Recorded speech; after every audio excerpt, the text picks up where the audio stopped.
வந்தே மாதரம் இந்த மந்திர சொல் உருவாகி 2026 வருஷத்தோட 150 ஆண்டுகள் நிறைவடைய போகுது.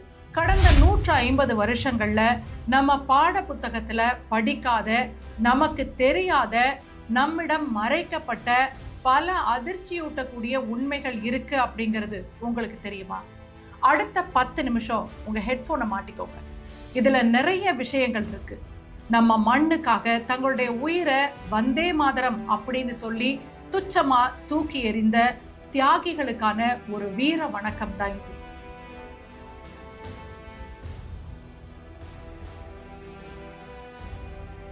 டைம் மிஷன்ல ஏறி அப்படியே 1943 வருஷம் செப்டம்பர் 27ஆம் தேதிக்கு போகும். 2ஆம் உலக போர் உச்சத்துல இருந்த சமயம்.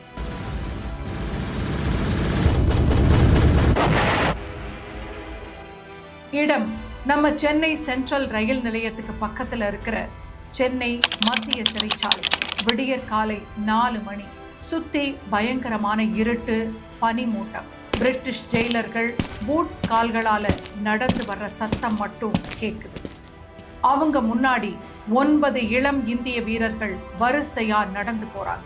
அவங்க எல்லாரும் 4வது மெட்ராஸ் கோஸ்டல் டிஃபென்ஸ் பேட்டரி அப்படின்னு சொல்லப்படக்கூடிய பிரிட்டிஷ் ராணுவ பிரிவை சேர்ந்தவங்க. அவங்க ஏன் கைது செய்யப்பட்டாங்க? அவங்களுக்கும் நேதாஜி சுபாஷ் சந்திர போஸுக்கும் தொடர்பு இருந்தது. என்ன மாதிரியான தொடர்பு? அப்போ நேதாஜி ஜெர்மனியோட பெர்லின் ரேடியோவில் இருந்து பிரிட்டிஷ் ராணுவத்துல இருக்கிற இந்திய வீரர்களே, அவனுக்காக சண்டை போடாதீங்க, ஆயுதம் ஏந்தி பிரிட்டிஷ்காரனை எதிர்த்து புரட்சி செய்யுங்க அப்படின்னு தொடர்ச்சியா உரை நிகழ்த்துறாரு.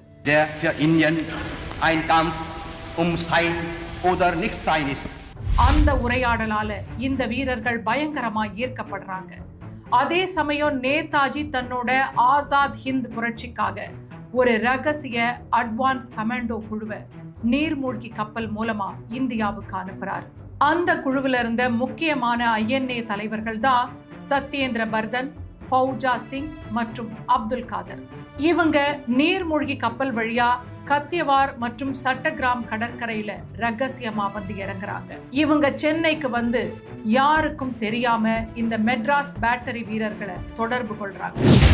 நேதாஜியோட தூதர்களான சத்யேந்திர பர்தன் மற்றும் அப்துல் காதர் கொடுத்த உத்வேகத்துல இந்த 9 வீரர்களும் சேர்ந்து ஒரு அதிரடி திட்டத்தை போடுறாங்க. அவங்க என்ன திட்டம் தெரியுமா போட்டாங்க? சென்னை கோட்டையில இருந்த பிரிட்டிஷ் அதிகாரிகளை சுட்டு வீழ்த்திட்டு அங்க இருக்க ஆயுத கிடங்க முதல்ல கைப்பற்றணும். அடுத்தது அங்க பறந்துகிட்டு இருந்த பிரிட்டிஷ் கொடியை இறக்கிட்டு நம்ம இந்திய தேசிய கொடியை ஏத்தணும். இதுதான் அவங்களுடைய திட்டம். ஒரு மிகப்பெரிய ஆயுத புரட்சிக்கு அவங்க ஸ்கெட்ச் போட்டிருந்தாங்க. ஆனா துரதிர்ஷ்டவசமா இவங்களுக்குள்ளேயே இருந்த ஒரு துரோகியால இந்த திட்டம் பிரிட்டிஷ் மிலிட்டரி இன்டெலிஜென்ஸ்க்கு கசிஞ்சிருது. 1943 ஏப்ரல் 18 அன்னைக்கு இவங்க எல்லாரையும் பிரிட்டிஷ் ராணுவ துரோகம் அப்படிங்கிற குற்றச்சாட்டின் கீழே கைது செய்யுது. இப்போ செப்டம்பர் 27 விடியற் காலை கோர்ட் மார்ஷல் தீர்ப்பு படி அந்த 9 வீரர்களும் தூக்கு மேடைக்கு முன்னாடி நிக்கிறாங்க. பிரிட்டிஷ்காரங்க என்ன தெரியுமா சொன்னாங்க? மன்னிப்பு கேட்டுட்டு அப்ரூவரா மாறிடுங்க, நாங்க உங்களை விட்டுடுறோம் அப்படின்னு சொன்னாங்க. ஆனா இவங்க யாருக்கும் மரண பயமே கிடையாது. அதனால மரணத்தை துச்சமா மதிச்சு அந்த தண்டனையை ஏத்துக்கிட்டாங்க. அவங்க பெயர்கள் கூட இன்னும் வரலாற்றுல பொறிக்கப்பட்டிருக்கு. முகம் தெரியலன்னா கூட அவங்க பேரை இந்த நேரத்துல நம்ம ஒரு தடவை சொல்லுவோம். மன்குமார் பாசு தாக்கூர், ஹவில்தார் துர்காதாஸ் ராய் சௌத்ரி, ஜமேதார் நந்தகுமார் தே, ஹவில்தார் சுனில் முகர்ஜி, நாயக் பனிபூஷன் சக்கரவர்த்தி, ஹவில்தார் நிரஞ்சன் வர்மா, கன்னர் காலிபதா ஆயிஜ், சித்தரஞ்சன் முகர்ஜி, நரேந்திர மோகன் முகர்ஜி. இந்த 9 வீரர்களோட கழுத்திலையும் கயிறு மாட்டப்படுது.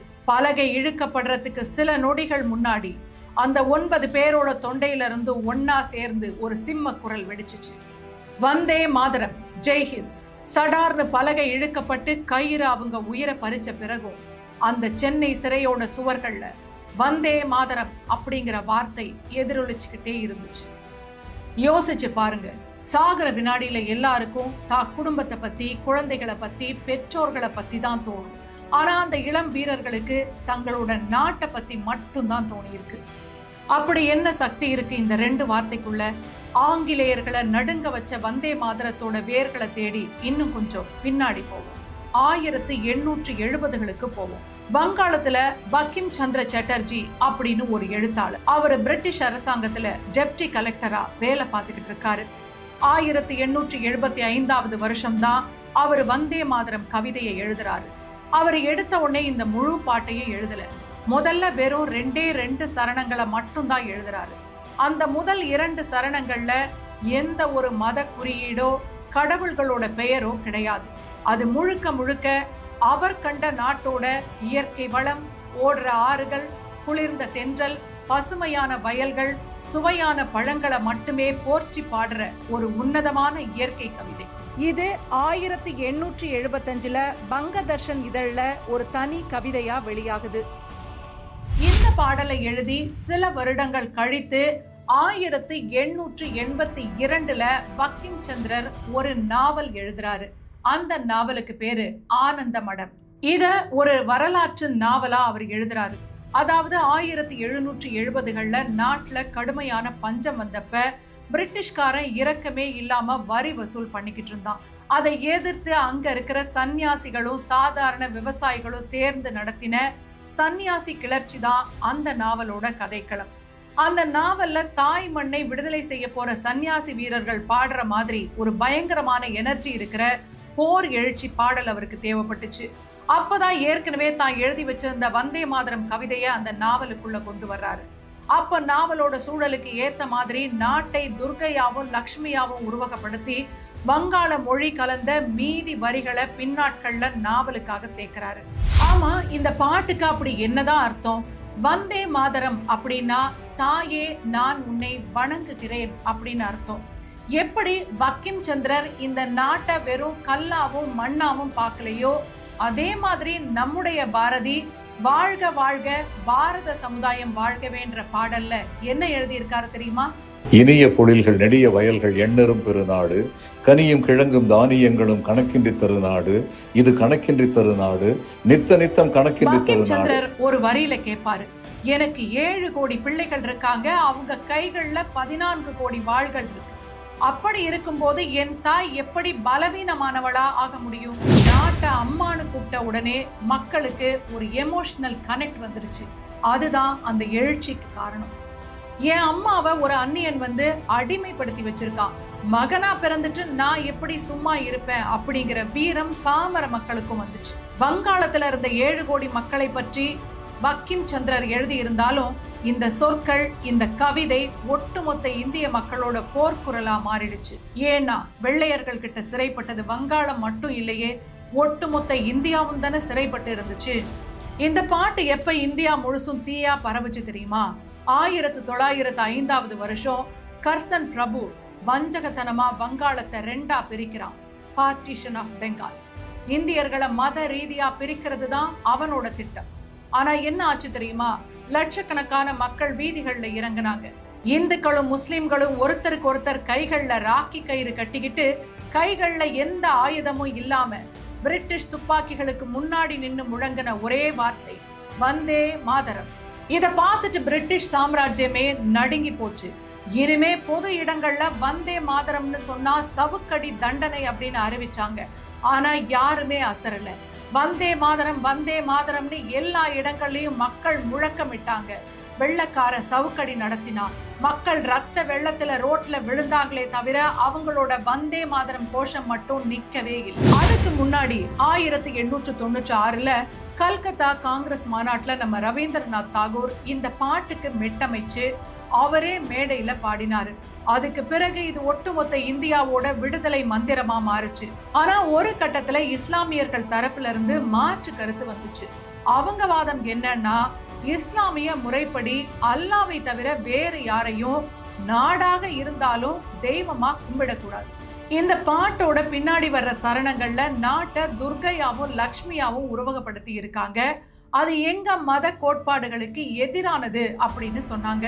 அப்போ இருந்த காங்கிரஸ் தலைவர்கள் யோசிச்சாங்க, நாட்டுக்குள்ள கலவரம் வரக்கூடாது, எல்லாரும் ஒற்றுமையா இருக்கணும்னு நினைச்சு 1937ல ஜவஹர்லால் நேரு, சுபாஷ் சந்திர போஸ், ரவீந்திரநாத் தாகூர் அடங்கிய கமிட்டி ஒரு முடிவை எடுத்தாங்க. இந்த பாட்டோட முதல் 2 சரணங்களை மட்டும் பாடினா போதும் அப்படின்னு முடிவு பண்ணாங்க.